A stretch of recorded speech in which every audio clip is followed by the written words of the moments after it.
so many friends and family and leaders here today. I see our congressional delegation here represented. We got Governor Whitmer, who's here in the back, ready to represent for the city of Detroit and the state of Michigan.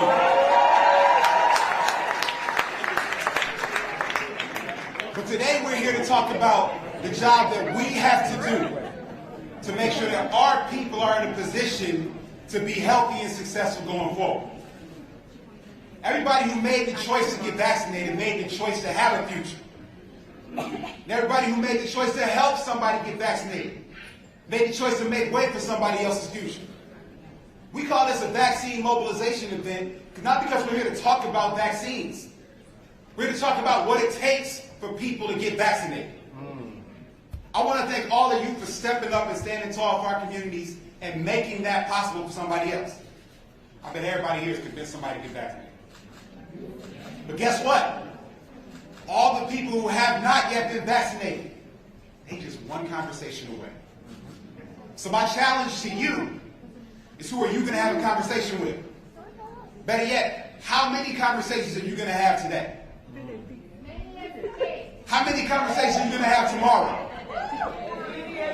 How many conversations will you have next week? Thank y'all for catching up, brother. I appreciate it. Look, so for everybody in here, you know you lost somebody in the pandemic. I lost 27 people to COVID-19. Okay, and these are real people, right? My AAU basketball coach, associate minister at my church, the oldest living relative on my father's side. We have to build upon those legacies. We have work to do to live up to those legacies. This pandemic is not the end of our story. And the chance to write another chapter comes by people getting vaccinated. That's right. That's enough motivation for me to keep having those conversations. That's right. And I think it's enough motivation for y'all. So thank you so much for what you're going to do, who you're going to talk to, who you're going to convince, who we are going to mobilize to move the state of Michigan forward, to move our nation forward. Because as y'all know, as goes Michigan, so goes America. That's Thank right. you, and God bless you. Let's get back.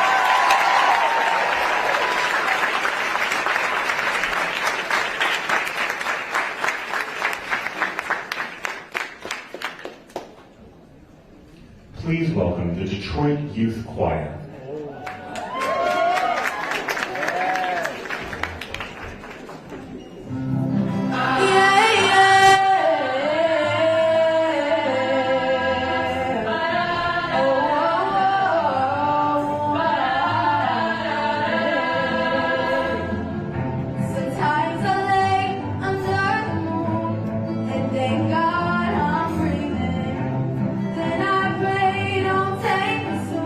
Cause I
hosting the Vice President Kamala Harris. And I am thrilled to be here because, as we all know, it has been a tough year and a half, and tough doesn't even scratch the surface. But we have made it this far, and we have made it this far together, by working together, by thinking about one another, by getting our shots in arms. And thankfully, because of the support of the Biden-Harris administration, we've been a success story. And it's because of the millions of Michiganders who have gotten their shots. It's because of the incredible men and women who stayed on the front lines of this pandemic, so that others of us could stay home and stay safe. We have come a long way. 62% of the people in our state have now gotten at least their first vaccine. And we are continuing to drive that number up. But we know we cannot rest on our laurels. We know that the Delta variant is real. It's a real threat. And we also know 1 or 2 or 27 people, like the Lieutenant Governor said, who lost their battle with COVID. We have more work to do. So how many conversations are you going to have? All right, you did learn. All right, that wise woman from this side of the stage. I heard her say it first. All right, there she is. As many as it takes. I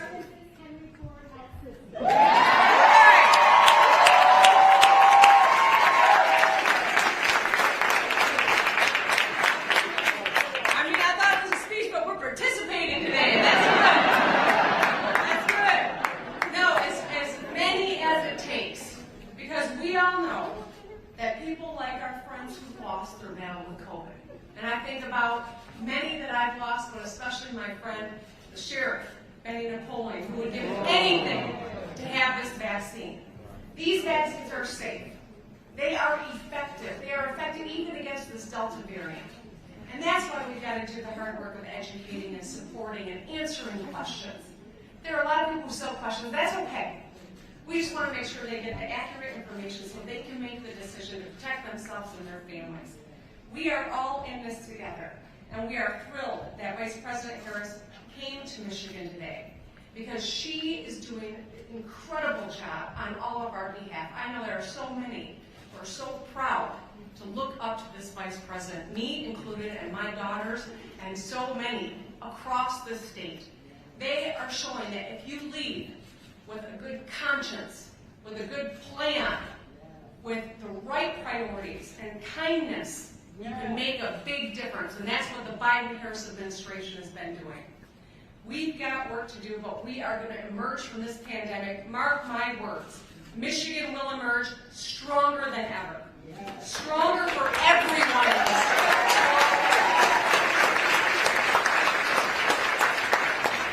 So I know I'm in a room full of vaccinated people. I hope you signed up for this week's stakes, my friends, because we're drawing $50,000 winners every day this month, $1 million winner on Wednesday, $2 million winner at the end of the month.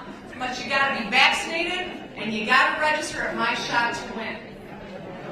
And when you do that, we can continue this march forward and enjoy the pure Michigan summer we all crave. So, the best thing we got going for us, though, is partnership coming out of everywhere from the local government, and I'm looking at my friend Mayor Duggan, to our phenomenal congressional delegation at the federal level, to the Biden White House. We are in this together, and we are going to make sure that people stay safe and that we get back to life as normal, and that, not normal, better than normal. Right? We are tough, we are tested, and we are hanging together.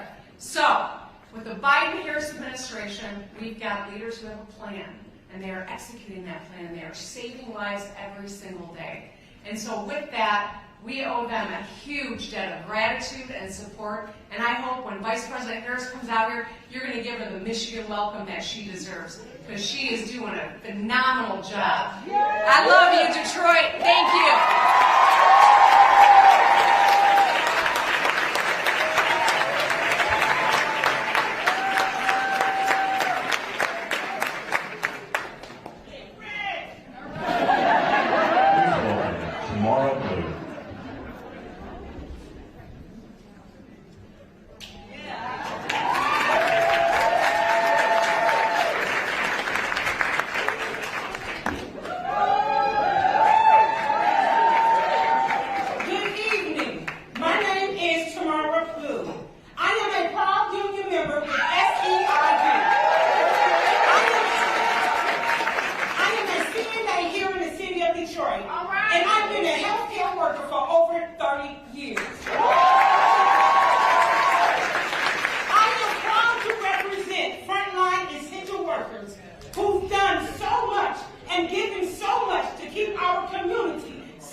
vaccinated, we become a committee of one to be our brother's keeper. When we all are vaccinated, we protect ourselves, we protect our residents, we protect our community. COVID can be defeated if we do our part. When we are fully vaccinated, it's a necessary step to giving power back to our community, back to our economy, back to our families and our loved ones. And as we emerge from this pandemic, we cannot, we shall not, and we will not go back to how things used to be. We must fix broken policies and put working people in the center of our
I'm kind of nervous. That girl wasn't nervous at all.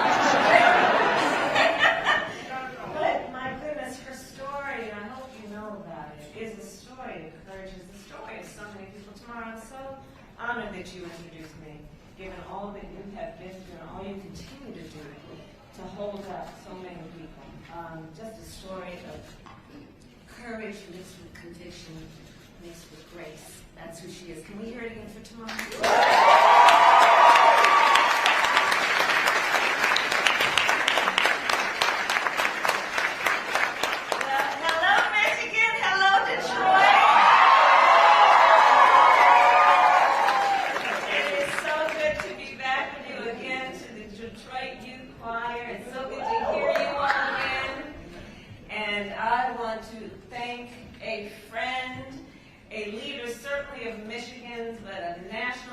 Governor Whitmer.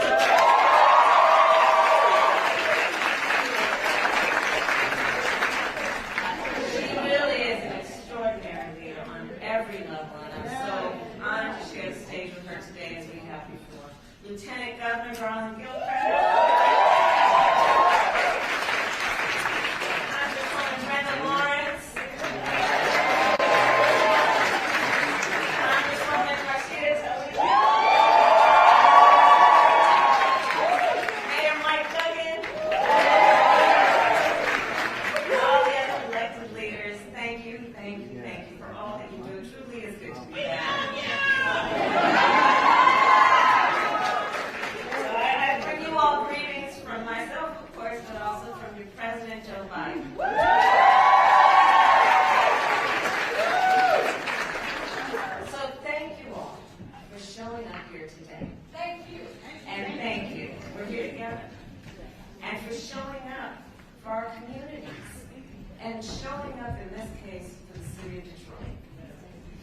Detroit really is, and I've been here many times, so I say this with knowledge. Detroit really is the definition of resilience.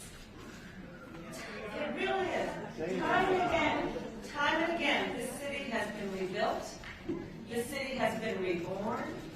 Time and again, this city has helped lead our nation through war, through recession, and most recently, through this pandemic.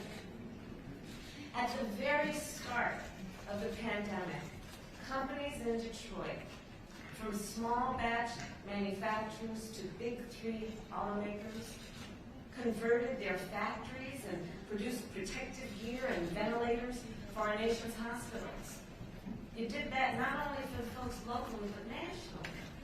As COVID-19 cases rose, it was Detroit's frontline workers who worked around the clock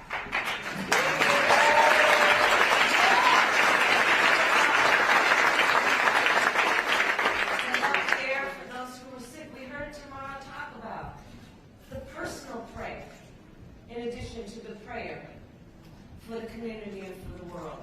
Those frontline workers, like her and so many others, risked their own lives, and they knew they were,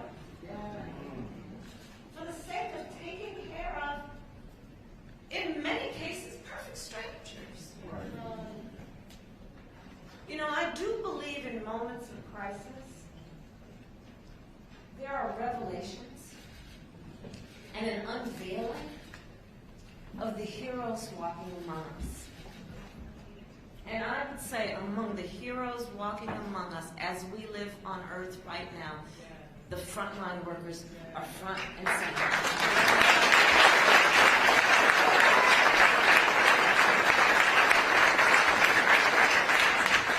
And here in Detroit, as families went hungry, Detroit's food markets worked in communities to help feed those in need. And again, I'll tell you a story. I've been traveling around the country, and I know it's true in Detroit as it is in other places where I've heard stories about food distribution centers where folks would work and volunteer. Some had lost their jobs and they volunteered in the food distribution center. Others would volunteer their time.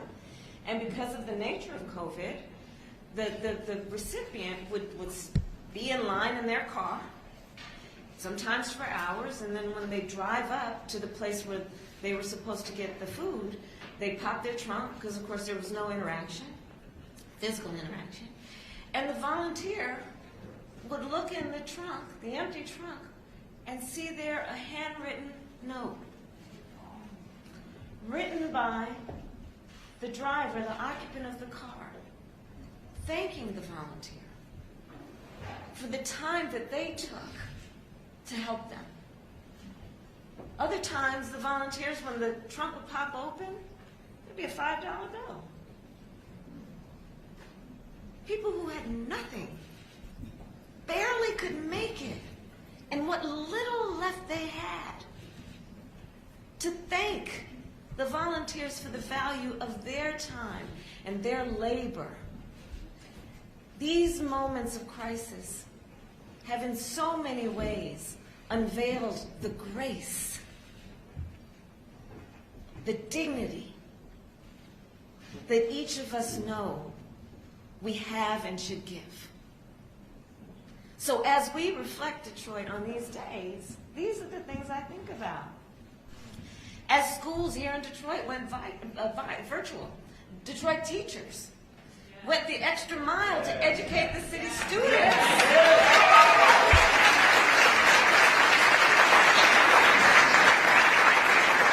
Went the extra mile. And of course, we are gathered here at TCF. And during the pandemic, this center served many purposes. It was converted into a temporary care facility. Before, it was converted into a vaccination site. We are joined today by healthcare workers who administered vaccines here and across the city.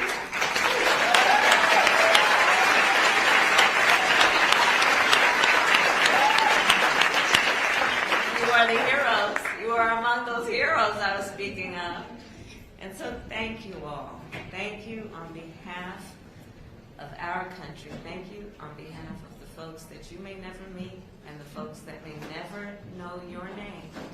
But because of your work and your resilience, are all the better for what you've done. And so here we are today, and we are together, and we're thinking about a lot. And we know that across our nation, COVID-19 cases are down from the peak. COVID-19 hospitalizations are down.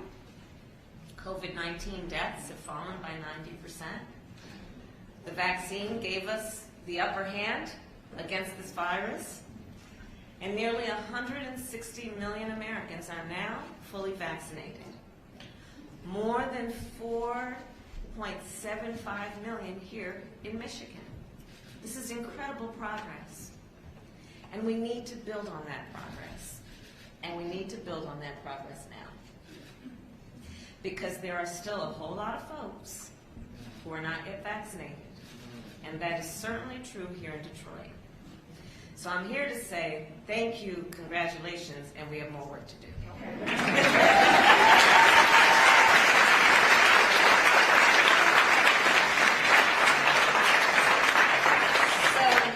the President and I, together with state and local officials like those here today, and I see the Secretary of State who's here, and thank you for your leadership.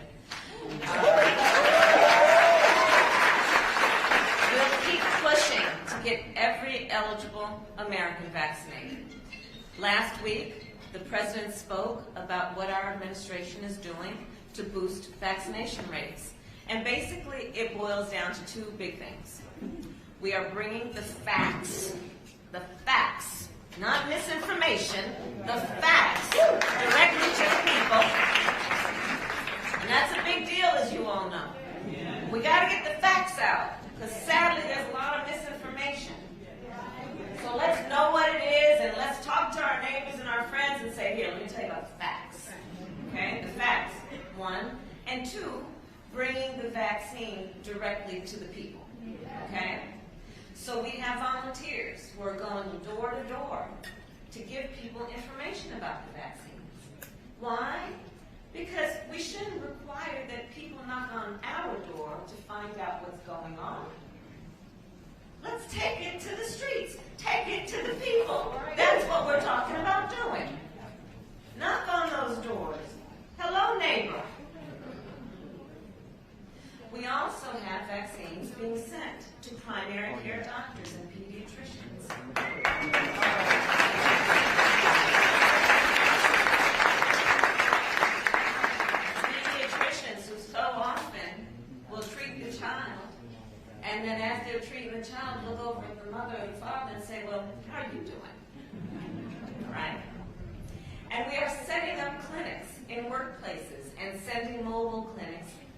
communities.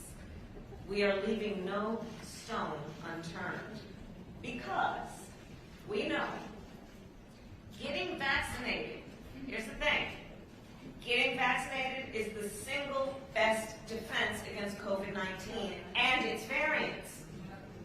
It's the single best defense.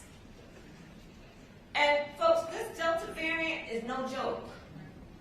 Detroit, this Delta variant, it spreads faster, and it is in many cases reported to be much more serious in terms of its impact. And the vaccine will protect you from it. And here's how I know. Virtually every person who is in the hospital sick with COVID-19 right now is unvaccinated. I'm going to repeat that. Say it again. Virtually, it's a fact. Virtually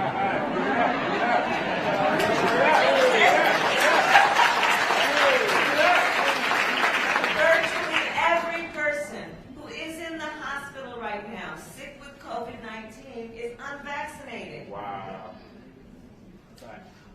And even more, regrettably, virtually every person who has recently died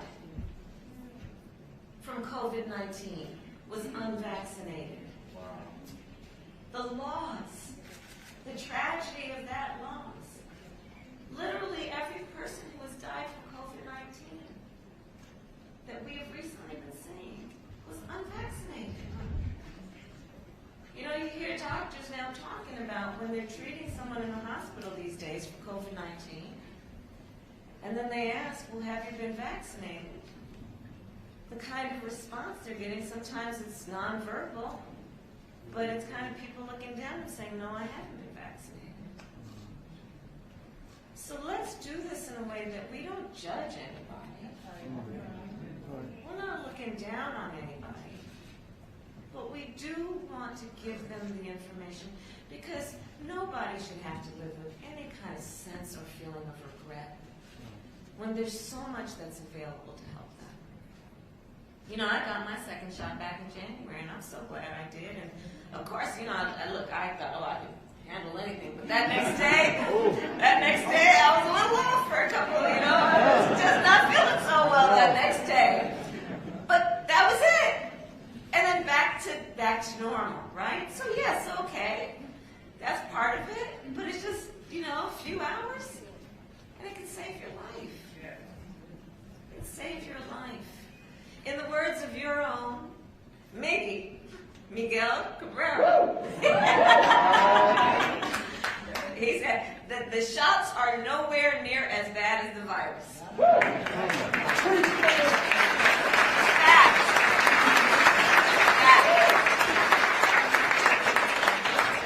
So if you have not yet been vaccinated, you know, some people said, I'm going to wait. I want to wait and see how this all turns out, how everybody else is doing with it, right? So I'm going to give it 6 months. It's July.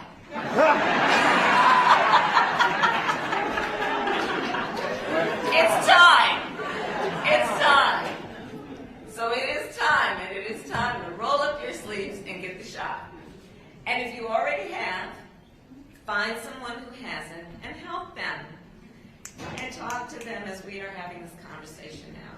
Born out of love, born out of concern, and born out of knowledge, again, that it will save lives. You know, a couple weeks ago, I was down in Atlanta at Ebenezer Baptist Church.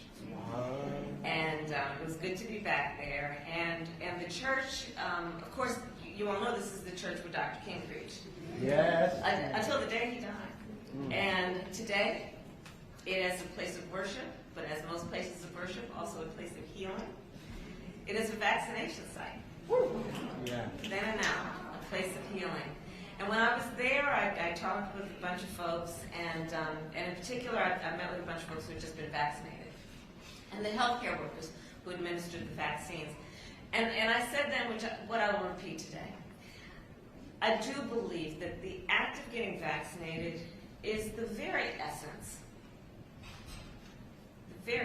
of what the Bible tells us when it says, love thy neighbor. right? Because what we know is, one can ask, well, who is one's neighbor? Is it the person who lives to my left, lives to my right? I know them, may borrow a cup of sugar, right? But what we know it means when we talk about love thy neighbor is that, yes, it may be the person next door, and it may be the man on the side of the road, and it may be a perfect stranger. And in the face of that stranger, you see a friend. That's what this is about. And so by getting vaccinated, you are loving your neighbor. And so I will end, Reverend Anthony, where I began, with the point about Detroit's resilience. Detroit, you know better than most. Resilience is not automatic. Not everybody has it. Resilience is made. Resilience takes determination, and it takes work, and resilience requires love. So in that spirit, and in the spirit of resilience, let us rise up Detroit, let us rise up Michigan, let us rise up America, and let us end this pandemic once and for all. We can do this together. I know we can. Thank you.